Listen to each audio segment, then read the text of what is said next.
జయించువానిని నాతో కూడా నా సింహాసనమందు కూర్చుండనిచ్చెదను.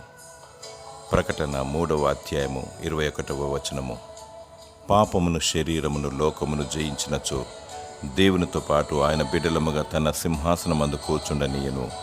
ఓపికతో, సహనముతో విజయమును సాధించుటకై, విశ్వాస జీవితము జయకరముగా జీవించుటకై, నియమముగా, క్రమముగా, బహు జాగ్రత్తగా మన రక్షణను కాపాడుకుంటూ, దేవుని వైపు చూచుచు, నిందలను భరించుచు, శోధనను సహించుచు, జీవ కిరీటమను బహుమానమును పొందుటకు ఆత్మానుసారముగా జీవించుచు, కన్నీటి ప్రార్థన, వాక్యపు వెలుగు కలిగి దేవుని ప్రతినిత్యము ఆరాధిస్తూ దేవుణ్ణి మహిమపరచాలి.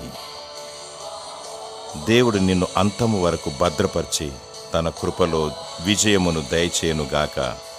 ఆమేన్.